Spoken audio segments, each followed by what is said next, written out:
అందరికీ నమస్కారం. ఈరోజు కథ హిట్లర్ ఎపిసోడ్ 224 ఆఫీస్ ఎంట్రీ. ఇక స్టోరీలోకి వెళ్తే కావ్య చెప్పిన విషయం గురించి మహేంద్రతో డిస్కస్ చేస్తూ రిలాక్స్గా క్యాబిన్లో కూర్చున్నాడు రాజేంద్ర వర్మ. ఇంతలో అతని సెక్యూరిటీ వచ్చి విరాట్ ఆఫీస్కి వచ్చిన విషయం చెప్పారు. ఆ విషయం విన్న రాజేంద్ర వర్మ షాక్ అవుతూ, అదేంటి ఇంకా తన హెల్త్ సెట్ అవ్వలేదు కదా, ఇంత తొందరగా ఎందుకు వచ్చాడు, అయినా చెకప్ కోసం హాస్పిటల్కి వెళ్ళిన మనిషి ఇక్కడికి ఎందుకు వచ్చాడు అని కంగారుగా అడిగాడు. ఐ డోంట్ నో సార్, కాసేపట్లో మీటింగ్ స్టార్ట్ అవుతుంది, ఆ విషయం మీకు చెప్పడానికి ఇక్కడికి వచ్చాను అని వినయంగా చెప్పి బయటికి వెళ్ళిపోయాడు సెక్యూరిటీ. హాస్పిటల్ నుంచి ప్యాలెస్కి రిటర్న్ అవ్వాలి అనుకున్న విరాట్ దారిలో నిర్ణయం మార్చుకొని కంపెనీకి తీసుకెళ్లమని డ్రైవర్కి ఆర్డర్ వేశాడు. మీకు ఇంకా కొన్ని రోజులు ప్రాపర్ రెస్ట్ అవసరం విరాట్ గారు, అప్పుడే ఆఫీస్కి ఎందుకు వెళ్తున్నారు, ప్రస్తుత పరిస్థితుల్లో ప్రెషర్ తీసుకోవడం మీకంత మంచిది కాదు, ఒకసారి ఆలోచించండి అని కన్సర్న్గా అడిగింది హాస్ని. నా గురించి కంగారు పడాల్సిన అవసరం లేదు, నేను కేర్ తీసుకోగలను. ప్రశాంత్ నీకు తెలుసా అని అడిగాడు విరాట్.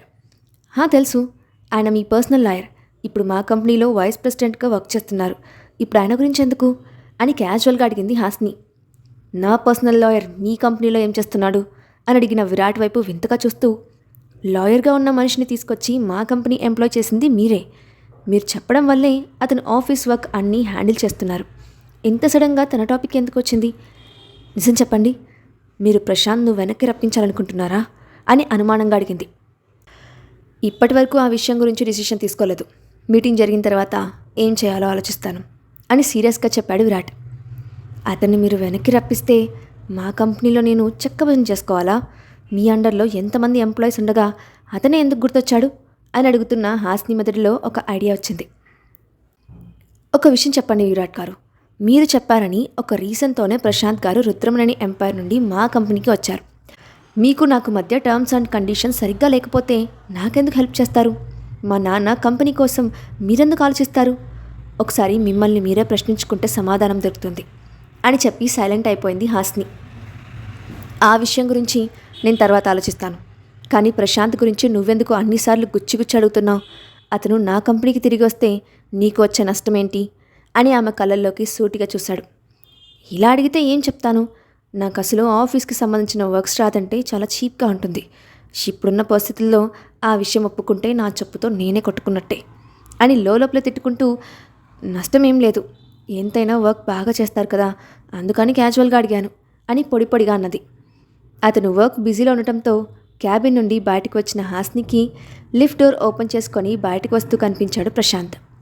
ఇంతలో ఆమెను చూసి, ఈ సంథింగ్ ఫైన్, మీరు ఇబ్బంది పడుతున్నారు మేడం అని కంగారుగా అడిగాడు. విరాట్ గారితో వచ్చాను, మీకు ఒక ముఖ్యమైన విషయం చెప్పాలి అంటూ అతని మెమరీ లాస్ విషయం చెప్పి, ప్రస్తుతం కండక్ట్ చేయబోయే మీటింగ్లో ఆయనకి మీ అవసరం చాలా ఉంటుంది, ఆయన పరిస్థితిని అడ్వాంటేజ్గా తీసుకొని రాజేంద్ర వర్మ ఎలాంటి ప్లాన్స్ వేస్తారని కంగారుగా ఉంది, కాస్త కేర్ఫుల్గా ఉండండి అని తన భయం వ్యక్తపరిచింది హాస్ని. ఊహించని విషయం విన్న ప్రశాంత్ ఒక్క నిమిషం షాక్ అయిపోయాడు. సరే మేడం, సార్ గురించి మీరేం కంగారు పడాల్సిన అవసరం లేదు, నేను ఆయన పక్కనే ఉంటాను, పరిస్థితి ఎలాంటిదైనా సార్ హ్యాండిల్ చేయగలరు, ఆయనకున్న ఐక్యూ లెవెల్స్ ముందు ఎవరైనా తలదించాల్సిందే అని ధైర్యం చెప్తూ అటుగా వస్తున్న రాజేంద్ర వర్మను చూసి, సరే మేడం, మీటింగ్కి టైం అవుతుంది, మళ్ళీ కలుస్తాను అని మీటింగ్ వైపు వెళ్ళిపోయాడు. సోఫాలో కూర్చొని మీటింగ్ పూర్తి చేసుకొని బయటకు వచ్చే విరాట్ కోసం ఎదురు చూస్తూ కూర్చుంది హాస్ని. కాన్ఫరెన్స్ హాల్లో మీటింగ్ చాలా గంభీరంగా జరుగుతోంది.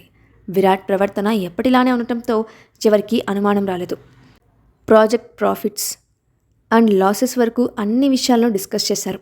మీటింగ్ ముగిసే సమయంలో, లాస్ట్ యాన్యువల్ మీటింగ్ సమయంలో ఈ ఇయర్లో ఒక ఎంటర్టైన్మెంట్ కంపెనీ కొనాలని ప్లాన్ చేశారు, అది ఎప్పుడు ఇంప్లిమెంట్ చేస్తారో తెలుసుకోవచ్చా విరాట్ గారు అని తెలివిగా అడిగాడు రాజేంద్ర వర్మ. విరాట్ మెమరీ లాస్ని యూజ్ చేసుకొని తను కోరుకున్న కంపెనీని దక్కించుకోవాలని అతని ప్లాన్. కానీ ప్రశాంత్ ఒక్కసారిగా వాయిస్ రైజ్ చేశాడు. ఆ ఎంటర్టైన్మెంట్ కంపెనీని విరాట్ సార్ కొననని ఎప్పుడో చెప్పారు, కానీ కొన్ని రోజుల క్రితం మీరు ప్రస్తావించినప్పుడు ఆయన ఈ ప్లాన్కి ఒప్పుకోలేదు, అసలు ఇంతవరకు సార్ ఒప్పుకుంటారని ఎలా అనుకుంటున్నారు, ఇదంతా మీరు ఏదైనా ఆశించి చేస్తున్నారా లేక మర్చిపోయారో నాకు అర్థం కావట్లేదు అని నిర్మోహమాటంగా చెప్పాడు. రాజేంద్ర వర్మ లోపల తిట్టుకుంటూ, అప్పుడు విరాట్ ఒప్పుకోలేదు కదా, ఆ విషయం గుర్తుకు రాలేదు, కానీ వైస్ ప్రెసిడెంట్గా వర్క్ చేస్తూ కూడా ఇక్కడ విషయాలు గుర్తుపెట్టుకున్నావంటే ఆశ్చర్యంగా ఉంది, పైగా మీ కొత్త బాస్తో బాగా క్లోజ్ అనుకుంటా కదా అని అదో రకంగా నవ్వాడు. నా దృష్టిలో విరాట్ సార్ మేడం ఇద్దరు ఒకటే, యాజమాన్య నమ్మకాన్ని నిలబెట్టుకోవడం నాకు తెలుసు. ఒక మాట అనే ముందు ఆలోచించి మాట్లాడండి. అది మీ వయసుకి మంచిది కాదు అని సీరియస్గా చెప్పి, సారీ సార్, విషయం నా సెల్ఫ్ రెస్పెక్ట్కి సంబంధించినది. రాముడికి హనుమంతుడు ఎలాగో మీకు నేను కూడా అంతే అని కాన్ఫిడెంట్గా చెప్పాడు ప్రశాంత్. రాజేంద్రవర్మ వెంటనే కవర్ చేస్తూ, నా మాట నువ్వు తప్పుగా అర్థం చేసుకున్నావు ప్రశాంత్ అన్నాడు. కానీ విరాట్ గంభీరంగా, మీకు ఇదే last and final warning mister Rajendra. ఇంకొకసారి లిమిట్స్ క్రాస్ చేస్తే అస్సలు ఊరుకోను. Meeting is close. Mister Prashant, మీరు నా క్యాబిన్కి రండి అని వెళ్ళిపోయాడు. క్యాబిన్లో ప్రశాంత్ని అడిగి నిజం తెలుసుకున్న విరాట్ అతని కళ్ళల్లోని నిజాయితీని గమనించాడు. నెక్స్ట్ వీక్ నుంచి మీరు హాస్ని కంపెనీకి వెళ్లాల్సిన అవసరం లేదు. ఇక్కడే వర్క్ చేస్తున్నారు. ఇట్స్ మై ఆర్డర్ అని స్పష్టంగా చెప్పాడు. ష్యూర్ సార్ అని చెప్పి బయటికి వచ్చిన ప్రశాంత్ హాస్నికి విషయం చెప్పి వెళ్ళిపోయాడు. రేపటి నుండి తన కంపెనీ భవిష్యత్తు ఏమవుతుందో అని హాస్నికి భయం పట్టుకుంది. మధ్యాహ్నం విరాట్తో కలిసి లంచ్ చేయడానికి వెళ్ళింది. టేబుల్ మీద ఉన్న చికెన్ బిర్యానీ, చికెన్ 65 చూసి ఆమె నోరు ఊరిపోయింది. కానీ విరాట్ కోసం డాక్టర్ చెప్పిన పథ్యం గుర్తొచ్చి తను ఉప్పు కారం లేని ఫుడ్ తినడం మొదలుపెట్టింది. అదేంటి నా ఫుడ్ తింటున్నావు అని విరాట్ అడిగితే, మీరు ఇలాంటి చప్పుడు ఫుడ్ తింటూ ఉంటే నేను అవి తినలేదు అని వివరించింది. కానీ విరాట్ సీరియస్గా, నా కోసం నువ్వేం త్యాగం చేయనక్కర్లేదు. ఇదంతా చేస్తే నేను ఇంప్రెస్ అవుతాను అనుకోవడం నీ భ్రమ అన్నాడు. ఆ మాటకి హాస్ని బాధగా, మిమ్మల్ని ఇంప్రెస్ చేయాల్సిన అవసరం నాకు లేదు. నేనేం చేసినా మనస్ఫూర్తిగా చేస్తాను అని చెప్పి వెళ్ళిపోయింది. ఇక్కడ ప్యాలెస్లో కావ్య విరాట్ కోసం ఎదురు చూసి కాల్ చేసింది. కానీ కనెక్ట్ కాలేదు. మహేంద్రకి కాల్ చేస్తే వాళ్ళిద్దరూ ఆఫీస్లోనే ఉన్నారని చెప్పాడు. ఆ విషయం విన్న కావ్య కోపంతో ఊగిపోయింది. ఇలాగే జరిగితే నా కోరిక నెరవేరదు అని తన పాత ప్లాన్ని ఇంప్లిమెంట్ చేసింది. ఆఫీస్లో విరాట్, నేను ఉన్న పరిస్థితుల్లో ఎవరిని నమ్మలేను అని హాస్నితో ఏదో చెప్తుండగా ఒక ఫోన్ కాల్ వచ్చింది. ఆ కాల్ మాట్లాడిన విరాట్ ఫాస్ట్గా బయటికి వెళ్ళిపోయాడు. ఇంతకీ విరాట్ ఎక్కడికి వెళ్ళాడు? ప్యాలెస్లో కావ్య వేసిన ప్లాన్ ఏంటి? రాజేంద్రవర్మ నెక్స్ట్ ఏం చేస్తాడు? నెక్స్ట్ పార్ట్లో చూద్దాం. ఈ స్టోరీ అప్డేట్ ఎలా ఉందో కింద కామెంట్ బాక్స్లో మీ ఒపీనియన్ని షేర్ చేయండి. Thanks for watching.